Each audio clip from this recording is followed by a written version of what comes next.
レナード、一体何のつもり？レナード、俺のことか？ヒール。ワンワン。Isekai, a genre where a character is transported to another world, with isekai literally translating to another world. Stop watching it! So I'm assuming we're all familiar with the term isekai since it's so dominant in the anime space. It's absolutely everywhere. Not that it's completely a bad thing, because we've been treated to shows that offer more than just an overpowered main character who one-shots everything and can win over any girl under the damn sun. Sound familiar? Let's be honest, most of us can agree that isekai or any fantasy with magic or MMORPG elements are like a rash you want to itch but you know you shouldn't because it only makes things worse. Basically, we know the anime is gonna be garbage, but we watch it because it is like everyone's guilty pleasure at this point. I mean, you can already tell you're gonna waste your time watching based on the title itself. Like, you automatically know it's gonna be the same shit that comes out every season, but why do we love it so much? Because it is brain rot. So the anime follows Yuuya, a loser. Yep, you already know the formula. After being a loser, he comes across a gate that transports him to another world where he gets overpowered and gets stats, and yeah, you know, stuff like that. Wait, are you sure this is a typical isekai? What happened?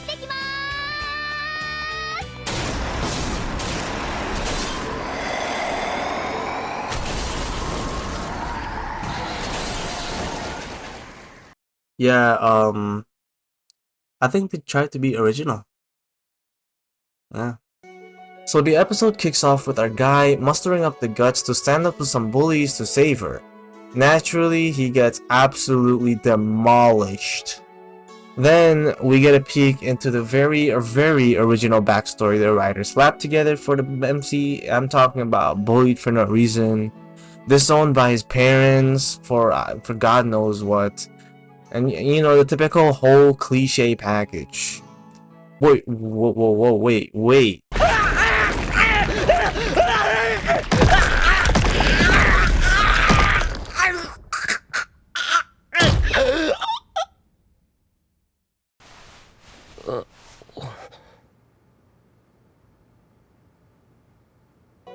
You can already see what my issue is and why this is the first point where these types of anime start to lose me. It glorifies acquiring overpowered abilities without any effort. Now, granted, there aren't abilities in real life, but you get the idea. It feeds that fantasy of instant success with zero hard work, and I mean, let's be honest, taps into that desire to be the main character. It's the dream, right? No effort required, you just wake up and suddenly become the harem king with cheat level skills like in GTA. It's akin to Goku wishing to unlock Ultra Instinct using the Dragon Balls. We wish for that in real life. It's fun to imagine, sure, but eventually you realize you're essentially an NPC in reality, hoping that Trickun blesses you with a plot twist. And that's why people who desire such a thing live such dull lives most of the time. Now, don't get me wrong, I would love to take the life of someone like Issei from DxD, but when you think about it, you are literally wishing to be another man, and you're disrespecting the life your parents gave you. Look, deep down, we all know it's garbage when the main character gets handed god-tier powers without putting any hard work. Like, where's the grind? Isn't the grind part of the journey us viewers get to be a part of? But let's be real, the hard work they skip is probably the years of living in absolute hell, and honestly, who wouldn't want a cheat code for that? Like life can feel like a never-ending filler arc sometimes. So when an MC gets to bypass all the suffering, it really does hit differently. I mean, let's face it, if we had the option to yeet all our problems and trauma with a magic sword or a goddess's blessing, we'd do it faster than you can jump in front of a truck wishing Truckun saves the day. But that's the problem, we can't. And so scenes like this contributes a lot to weakening your mindset. 邪魔なんだよ。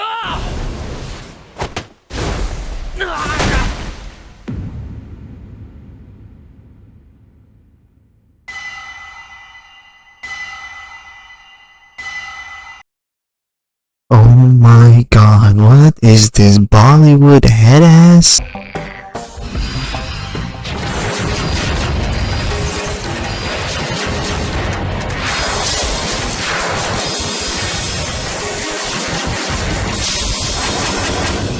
Alright, I'll tell you right now, episode 4 has got to be the worst episode I've ever seen in my damn life. And when I say he is granted everything, he is fucking granted everything. Whether that is better fashion, more girls, stronger statistics, more girls, and not to mention not even a third into the anime, someone already wants to marry this guy.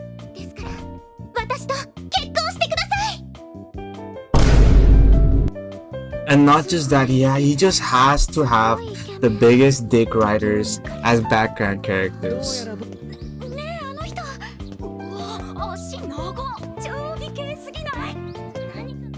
Huh? Was that? Long legs? Long legs?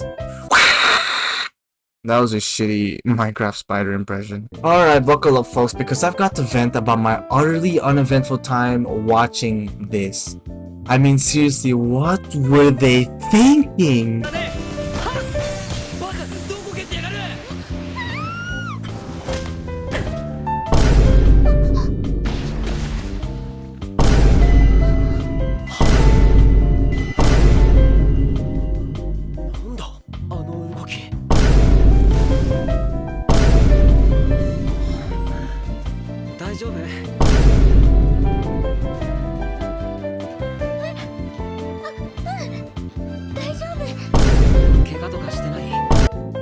I thought I was desensitized to cringe-worthy content since I've watched so many animes like this, but this episode made me recoil so hard I nearly did a fucking backflip. You would expect to watch it and think, oh, I want to be in his shoes, be cool, show off, right? Wrong. They managed to make me cringe into another dimension instead. This was a straight up domino effect, bruh, of just bad decisions by the writer. Remember that video where the ref heroically saves a girl from a rogue basketball? Yeah, fucking forget that. Our guy didn't just catch the ball to protect someone. He kicked it while he was starring in Blue Lock apparently and scored a goal out of nowhere. Nah, this anime is actually garbage. I'm so sorry. This anime is actually garbage. Guess who shows up in this episode? Guess who shows up?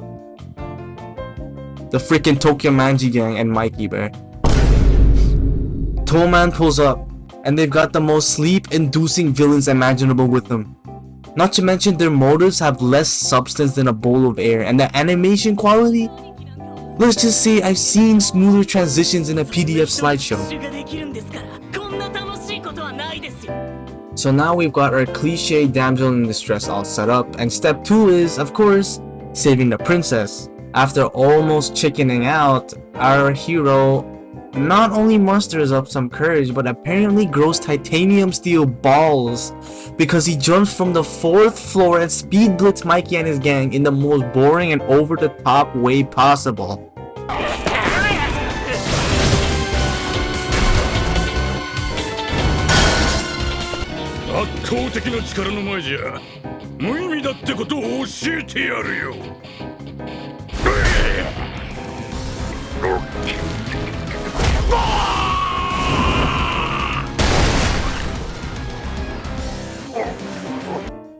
And don't get me started on the police doing absolutely nothing while the kid is being choked out. Naturally, Yuuya has to step in to save his brother, trying to channel his inner Thorfinn. Then he proceeds to deliver the cringiest, wordless threat ever, making the villain practically wet his pants. Oh god. And to top it all off, our main character somehow converts the bad guys with some ridiculous Takano Jitsu. This guy is not Naruto. And just like that, the villains fold faster than I do in front of women. So yeah, that's about it. I stopped watching this episode at this point. I mean, I think I made the right decision. I started watching Soul Frieden. And I gotta say, so far it's fantastic. It's an amazing show. Definitely deserves to be number 1. That's controversial. Sorry, dudes. I think it's there, definitely up there. If it's not number 1, it's at least top 5 of all time, or even top 3. So if you wanna see more of these type of videos, click subscribe, like, comment, tell me what I can improve on. I wanna improve. I'll take any critique. So yeah, if you enjoyed the video, I'll see you next time then. Peace.